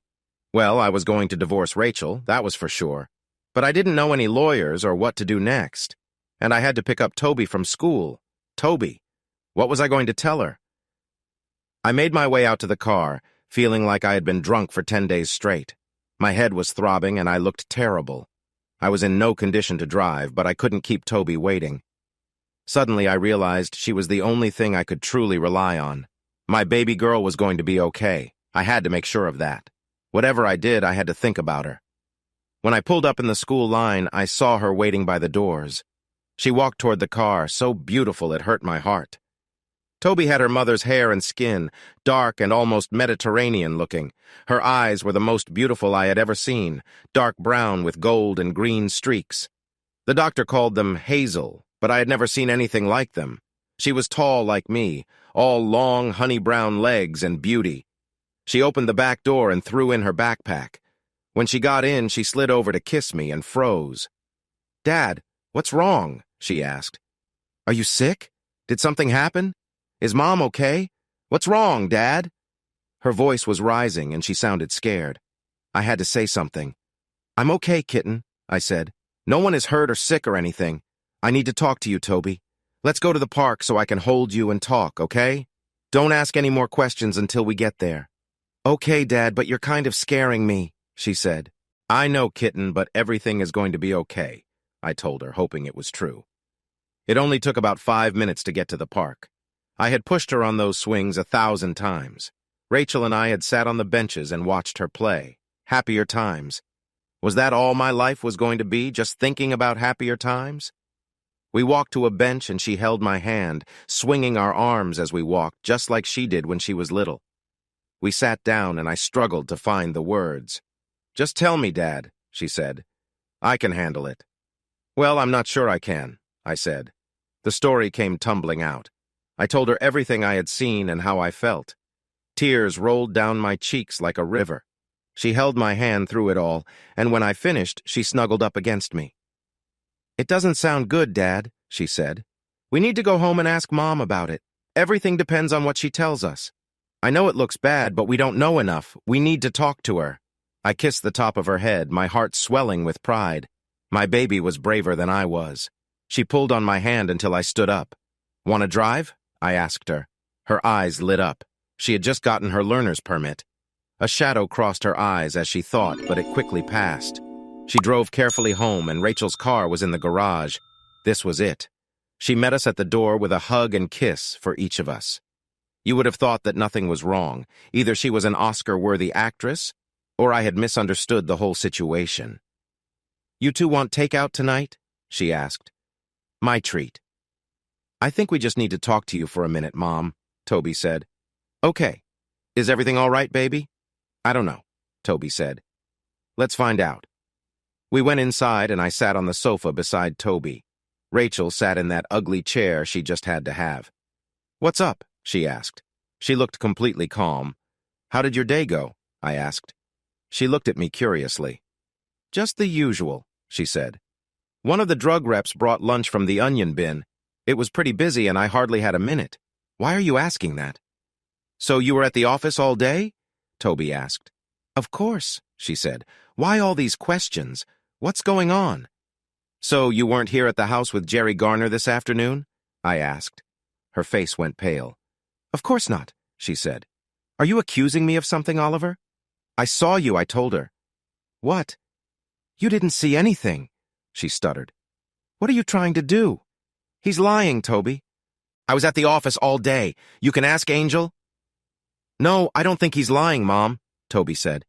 "I think you are. I won't ask Angel. She'd lie for you. I'll call David Jones. He's your boss, right? He won't lie for you. What's his number?" "He's left for the night," Rachel said. "I'll have him call you tomorrow. What are you two doing? Are you trying to trick me? You think you can just come in and trip me up? What are you accusing me of doing?" It seemed she thought the best defense was a good offense. "I think you tripped yourself up," I said. "You lied, Rachel. All three of us know you lied. Why did you do that?" I could see her thinking hard. "Okay, I was here," she said. "I didn't want to tell you because I knew you'd question me and accuse me of something." "No one accused you of anything," Toby said. "But I am now. You tried to make me believe that Dad is a liar. You tried to make him look bad to cover up your lie. Why are you lying, Mom? Are you seeing that jerk?" "You don't even know him," Rachel said. "Why would you say he's a jerk?" "I've met him twice," Toby said. "The way he looks at me makes me feel uneasy. That's not the point. Are you seeing him?" Rachel's eyes darted between us like she felt trapped. "I didn't want it to be like this," she finally said. "I wasn't ready." "Ready for what?" Toby asked. "I've fallen in love with Jerry," she said. She looked at me. "I'm sorry, Oliver. It just happened. We work closely together. He feels like the other half of my soul. We just connected, and I couldn't help it. We're in love. I was going to tell you when we were ready. Once we're both divorced, we'll get married. I'm so sorry. I didn't mean for you to find out this way. Toby, it's going to be okay. You'll still see your father whenever you want to. Jerry has a nice place by the lake. He has a daughter, too. He likes you, and we're going to be very happy." "Are you crazy?" Toby yelled. "I'm not going to live with that guy. He might sneak into my room at night. You're right. I'm going to see Dad anytime I want because I'm going to live with him. I won't be seeing you. How could you?" She turned and walked upstairs to her room. I heard her lock the door. Rachel turned to me. "She'll get over it," she said. "Jerry is a good guy, Oliver. I think you'll like him. I'm sorry, but I need to be happy. Jerry makes me happy, and that's all there is to it." I just stared at her. Who was this person? She seemed like a stranger. I didn't want to argue or talk to her anymore. "Whatever, Rachel," I said. "When are you moving out?" "Moving out?" she said. "I'm not. I don't have anywhere to go.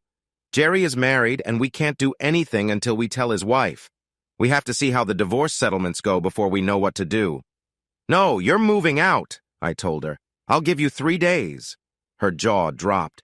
"What are you talking about? You can't kick me out of my own house. If anything, you should move out." "You're forgetting something," I said. "This is my house. I owned it before I met you. It was paid for, and I owned it outright before we got married. The house isn't something we both own. It's mine. My name is on the deed, not yours. So you're moving out." "Where?" she asked. "Are you just going to throw me out on the street?" "I don't care where," I said. "Maybe you could get a room at a cheap motel. That's where people like you go, right?" Her eyes filled with tears. "That really hurts, Oliver," she said. "There's no need for name-calling. I didn't try to fall in love with Jerry. It just happened. We connected, and I knew I needed to be with him. I wasn't trying to hurt you." "Oh, you hurt me by accident," I said. "Like falling while running with a stick and poking your eye out. Mom always warned me about that. I see it happens now. Well, okay then. It was an accident." "There's no need to be so sarcastic," she said. "Why can't you just accept that we're in love, Oliver?" "Gee, I don't know, Rachel," I said. "Maybe it's because when I left this morning you told me you loved me. Now you're telling me you love him. I guess I'm just a little confused." "I do love you, Oliver," she said. "I'll always love you. I'm just in love with Jerry." "Oh, well, that clears it up," I said. "You've told me every day for the last 18 years we were in love. I thought that was why we got married. We were in love. I guess I was wrong."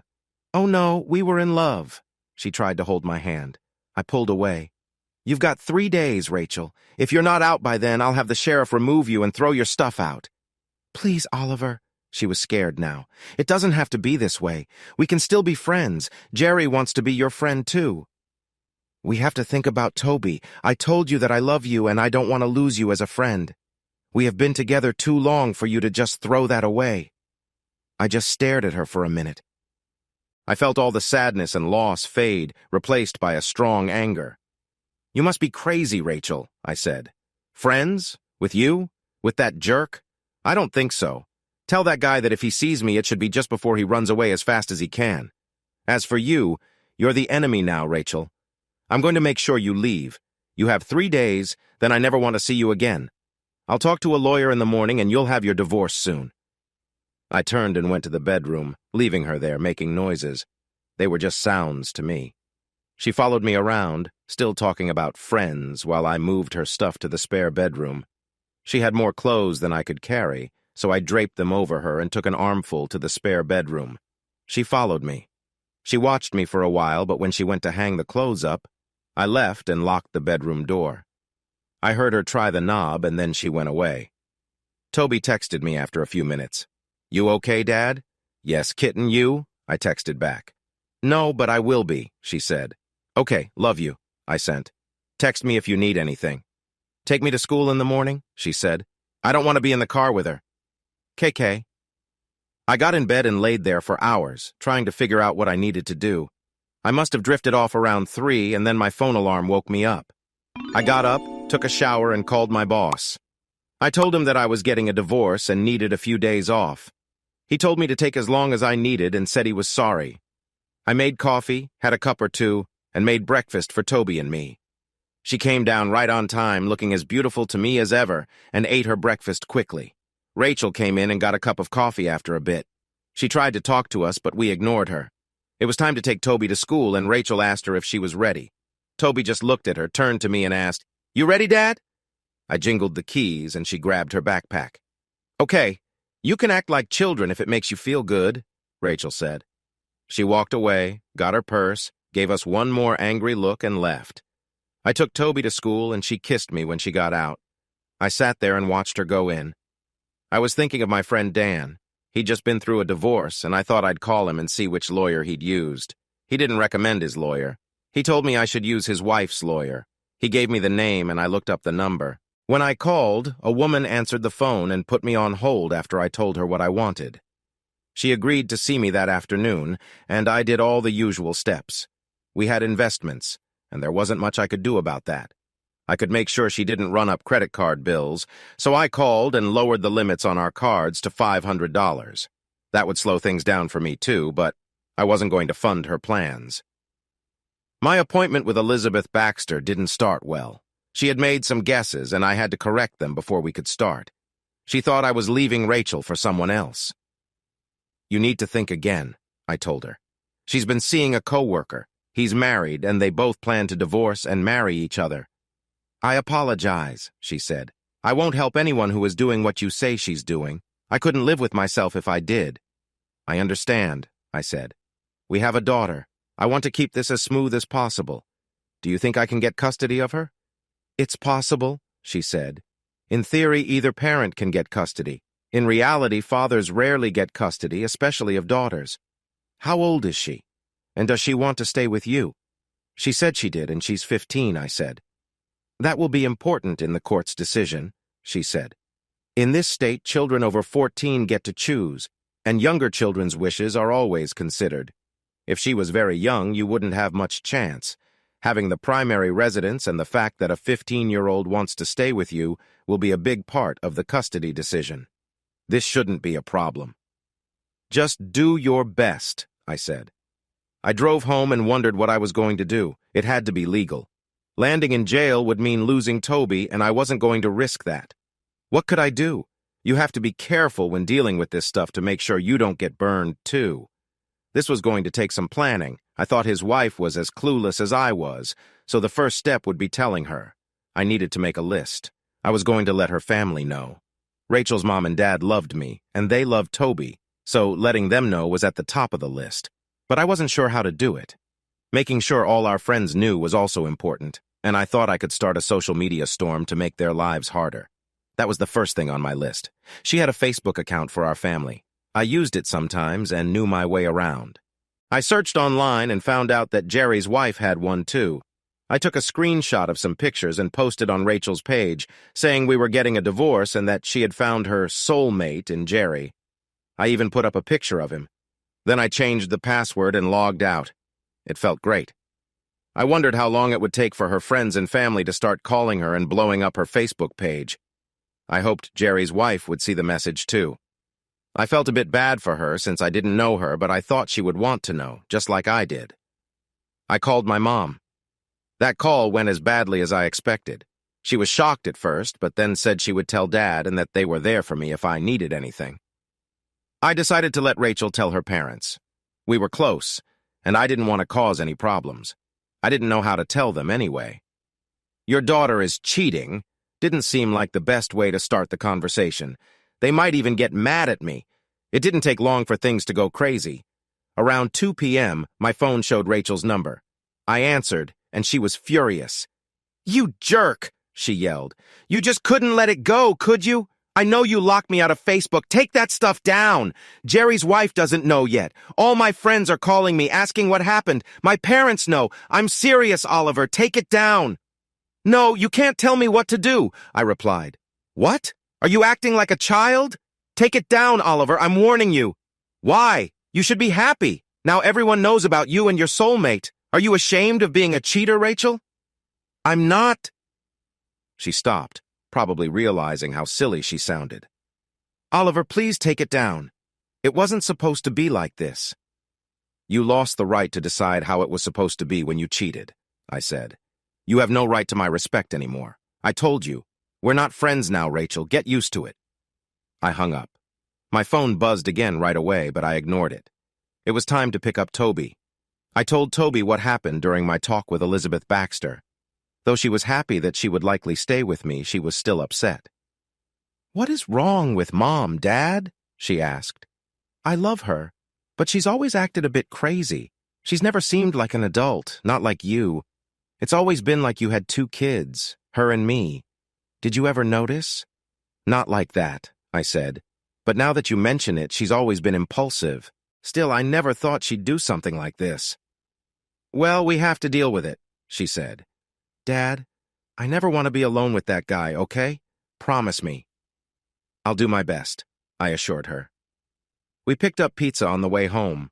I was enjoying my second slice when my phone buzzed. It was Bob, Rachel's father. I wasn't looking forward to this. I told Toby who it was, and she said to put it on speaker. He got straight to the point. "Oliver, I don't know what's going on, but Rachel came here last night and asked to stay with us. Can you explain?" "Did you ask her?" I said. "She said you kicked her out." "Yes, I did." "But did she tell you why?" "No, she said she would explain later." "Do you want to wait for her explanation?" I asked. "Can't you just tell me?" he asked. "She's been cheating with Jerry Garner, a guy from her work. He's divorcing his wife, and they were planning to be together," I said. "What?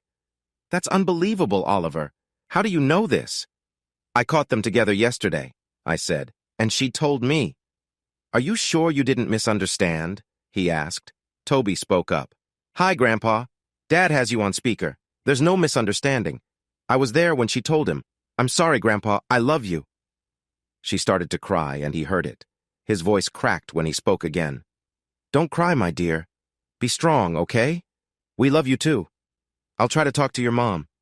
Oliver, are you still there?" "Yes, I'm here. Don't worry about Toby. You are her grandparents, and nothing will change that. I know you love Rachel and will do what you need to do. I respect you more than I can say. I hope you don't end up hating me." "That won't happen," he said. "I'll find out what's going on. Call me if you need anything." It went better than I feared. Things happen, and you do the best you can. I don't need to go into detail about the divorce process. Most people know someone who has been through it. It was long and painful and never got any better. Rachel thought she would get custody of Toby, but that didn't happen. Miss Baxter was as good as everyone said. I got full custody because Toby wanted to live with me. The judge ruled that Rachel could visit but couldn't be alone with Toby and Jerry. Anyway, that didn't matter for long. Jerry's wife divorced him, but it seemed the whole soulmate thing wasn't real. 2 weeks after I found out about their affair, Jerry had moved on to someone else. All their big plans fell apart. It took 7 months for the divorce to be final. Rachel changed her mind. I was really surprised during our second visit to court when Rachel asked the judge to make us go to counseling. No matter what I or Miss Baxter said, it didn't make a difference. The judge said we had to do it. We were told we had to go for 8 to 10 sessions. We got this odd old guy who seemed like a hippie. In the first session, he asked us to share our goals. Rachel's goals were long and confusing. It seemed like she thought I should just focus on making her happy and understand she never meant any harm. My goal was much simpler. "What are your goals for these sessions, Mr. Berriman?" he asked. "My goal is to finish them," I replied. The counselor frowned. "Mr. Berriman, don't you want to work on the problems that got you to this point?" "I'm sorry, Mr. Rodman, but these weren't my problems that brought us here. I have no interest in working on them. I'm fine with my issues and plan to keep them." Rachel looked shocked, just like the counselor. She quickly jumped in. "Oliver, how can you expect to fix things if you won't even talk about them?" "I don't want to," I said. "Let me be clear. I don't care about fixing things or working on issues. I'm here because the court ordered it. I will do what's needed to satisfy the court order, then we'll get divorced. That's my plan." "Are you aware that if I tell the judge you refuse to cooperate, you could be cited for contempt?" the counselor said. "I didn't know that," I said. "But if you lie to the judge, my lawyer can get the recordings of these sessions and prove it. I'm here, doing what you ask. You asked my goals and I told you. That's cooperating." He flushed. The judge thought you would try to work out the issues between you, he said. It's not my job to meet the judge's expectations, I told him. I'm only responsible for mine. He tried to make it tough. He gave me tasks that meant spending a lot of time with Rachel, and she tried hard to change my mind.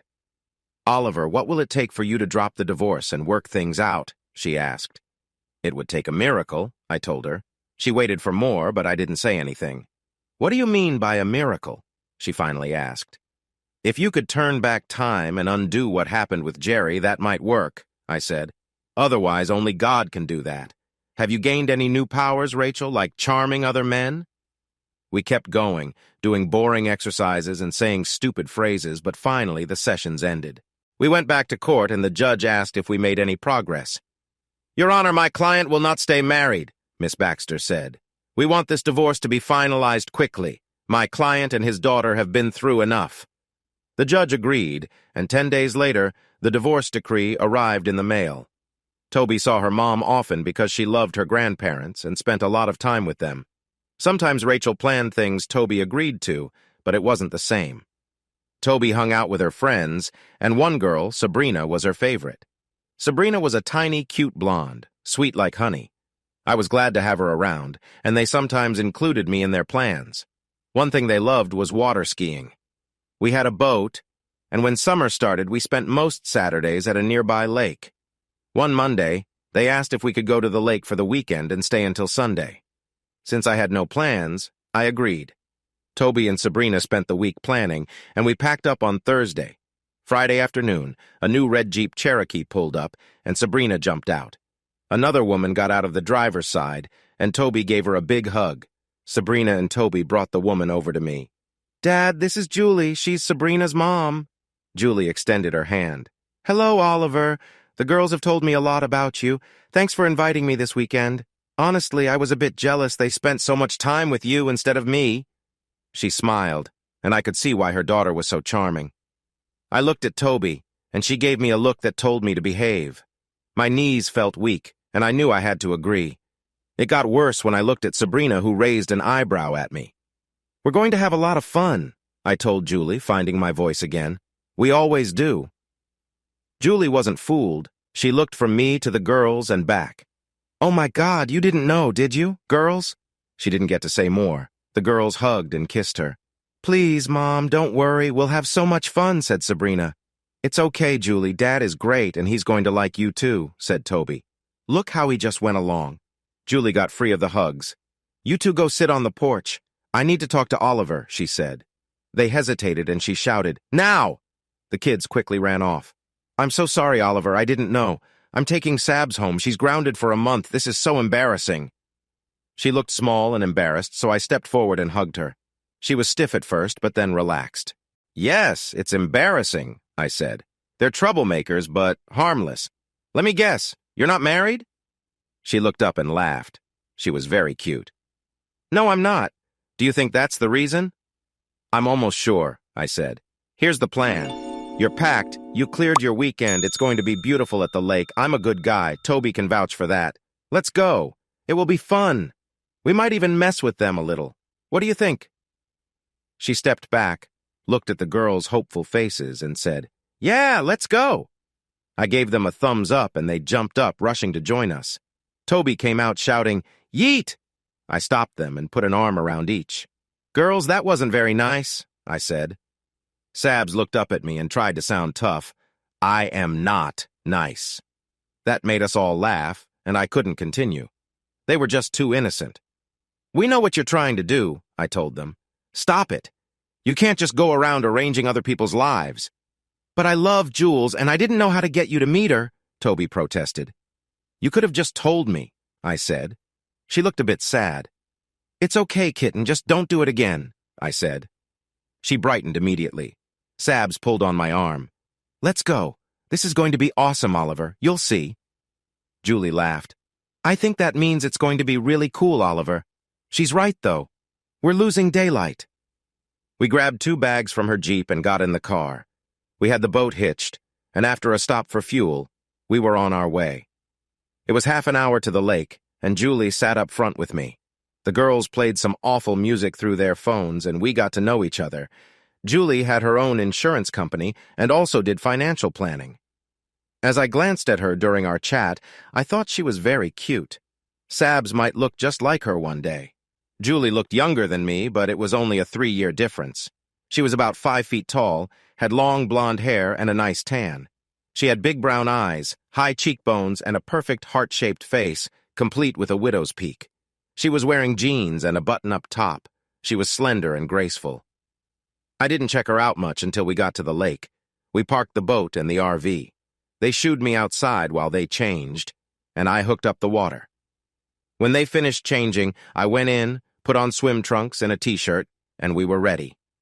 We took a cooler full of drinks and set off.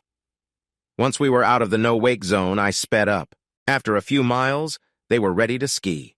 The girls took off their long t-shirts and, as usual, looked adorably awkward. But Julie was different. Julie was tiny, but all woman. When she turned to watch the girls, I nearly lost my focus.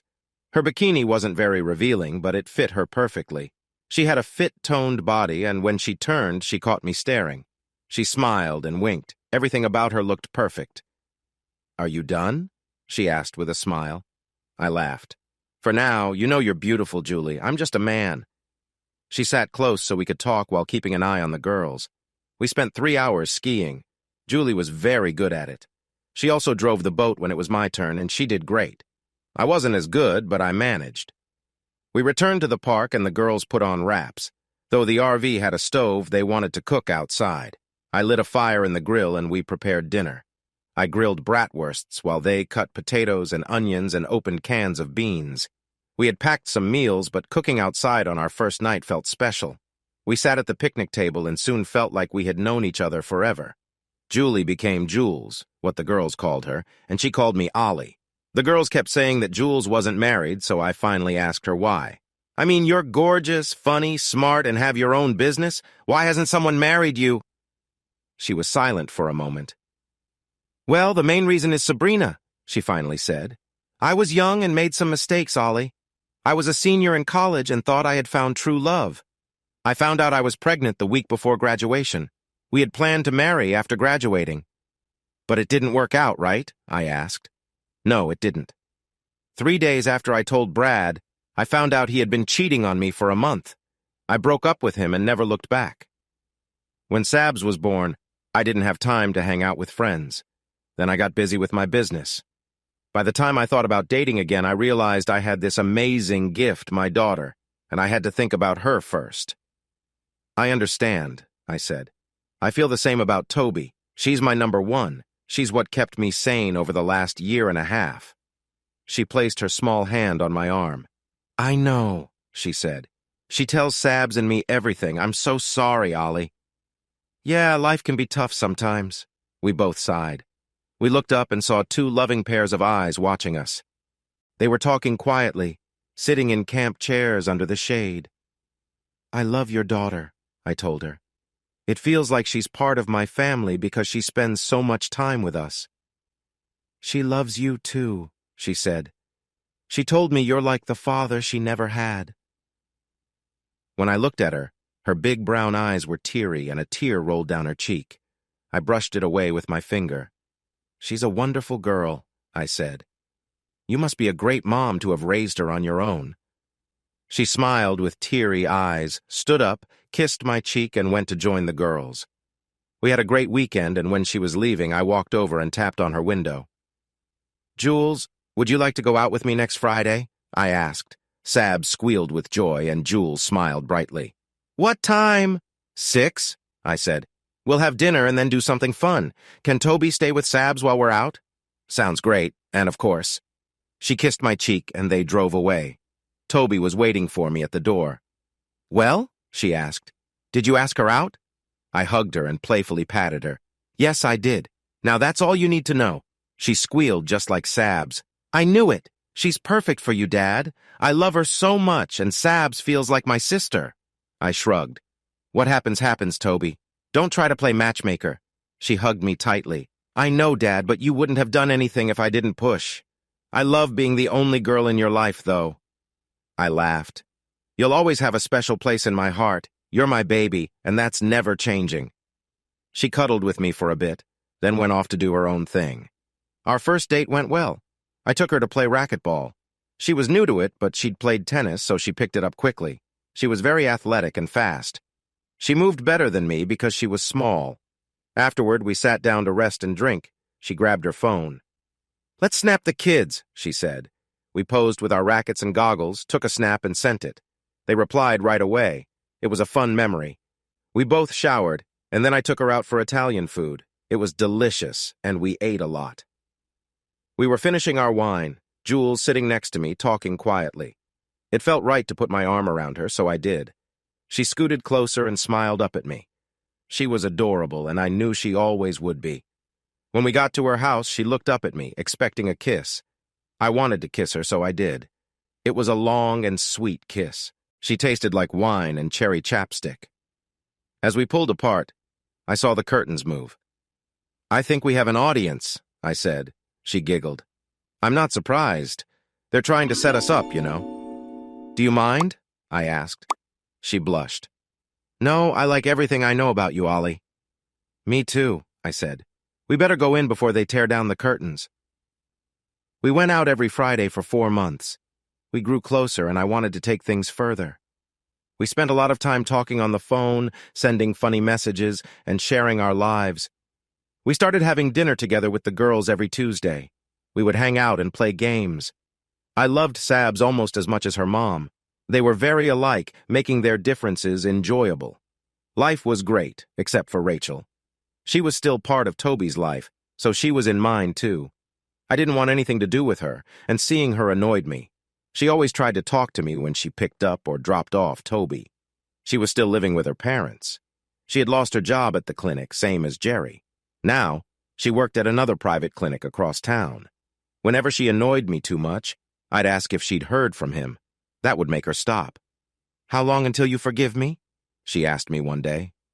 "Forgive you? For what?" I asked. "You never even said sorry.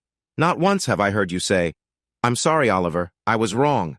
I'm sorry I made Toby think you were a liar. I'm sorry I tried to take her from you during the divorce. And worst of all, not once did you say, 'I'm sorry I cheated on you.'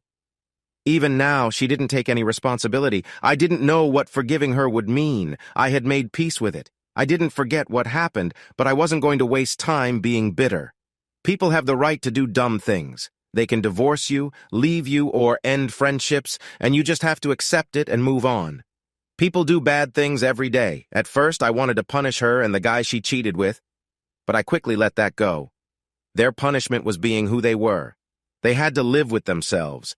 I wanted to live with myself and leave the lies and cheating behind. Rachel was unhappy, and I wished bad luck on Jerry, but I wouldn't do anything about it. Let the universe take care of them. I was done with that. She got even more unhappy when she found out I was dating Jules. One night, after dropping Toby off at her grandparents' house, Rachel came out to my car to talk to me. "I hear you're dating one of Toby's friends' moms," she said. "I just looked at her." "Is it true?" she asked. "That's my business," I replied. "No, it's not," she snapped. "I'm your wife. I have a right to know." "You have no rights," I told her. "You're not my wife anymore. You found your soulmate, remember? We got divorced. My business is mine and yours isn't mine. Leave me alone, Rachel." I left feeling angry. She just wouldn't stop. I told Toby what happened, and she was as mad as I was. After that, I stopped dropping Toby off at her grandparents' house. Instead, Bob or Cindy, her grandparents, would pick her up from our house. That took away a big source of stress for me. On our 7-month anniversary of going to the lake, I took Jules out. We went to a nice restaurant and then to a club. Jules did not drink much, just a beer now and then. She had 2 drinks that night. I raised an eyebrow when she ordered the second one. She laughed. "Yeah, I'm wild and crazy tonight, huh?" "You're perfect, just like you always are," I said. "Do you really think so, Ollie?" She tilted her head to the side. "Because I think you're pretty perfect, too. If I'm so perfect, why haven't you asked me to spend the night?" I must have looked surprised because she laughed more. "Haven't you thought about it?" she asked. I found my words again. "Of course I have, Jules. I've thought about it since that first day on the boat when I saw you in that bikini. When we started dating, I realized you were special, and I didn't want to rush you or scare you off. You won't scare me, she said. I told the girls not to wait up. Really? Well then, what are we doing here? I asked. Oh my God, Jules, let's get out of here. Do you want to spend the night with me? She blushed as she took my hand and I helped her to her feet. More than anything else right now. She held onto my arm all the way to the car. Once we got home, she stayed close to me as we made our way to the bedroom. At the foot of the bed, I turned her around and kissed her. It was one of the best kisses I'd ever had. When it ended, she looked up at me with her warm brown eyes. She put her arms around my neck. I love you, Oliver, she said. I needed to hear it. I love you too. I pulled her into my arms and slid the zipper of her blue dress down. I did it slowly, and she shivered. Her skin felt smooth, and I slid the dress off her shoulders, down over her chest and hips. She wasn't wearing a bra. She had a tan that covered her whole body. I sat on the bed and looked at her. She was a beauty in her little blue panties. I pulled her close and pressed my cheek against her belly, feeling her firm body in my hands. It was a moment I had dreamed about. Even after we finished, she held on to me and we could feel her body still reacting. When I caught my breath, we started again. We fell asleep in each other's arms, making love twice more during the night, each taking turns to start. The next morning, I woke up with her lying half over me, her hair covering us and her cheek resting on my shoulder. I watched her sleep and played with her hair until she opened her eyes. She snuggled closer and sighed. I belong here, Ollie. I know, I said. Would you like to wake up here every morning? She looked at me. You mean, live together? No, sweetie. Well, yes, but I mean, will you marry me, Julie Barnes? She brought her hand up, wiggling her fingers. Uh-oh, she said. Something's missing. Hold that thought, I said, and started to get out of bed. I'll hold the thought, she said, but I can't hold something else. I need to go to the bathroom. I laughed and gently swatted her. Go, then meet me back here. She ran off, her bare feet pattering. I stopped by my office using the bathroom myself. I got what I needed from the safe and went back to the room, finding her under the covers. I climbed in and took her left hand. I looked into her eyes, seeing only love. Julie, will you marry me? I slipped the ring on her finger. It was too big, and we'd need to resize it, but it was perfect for now.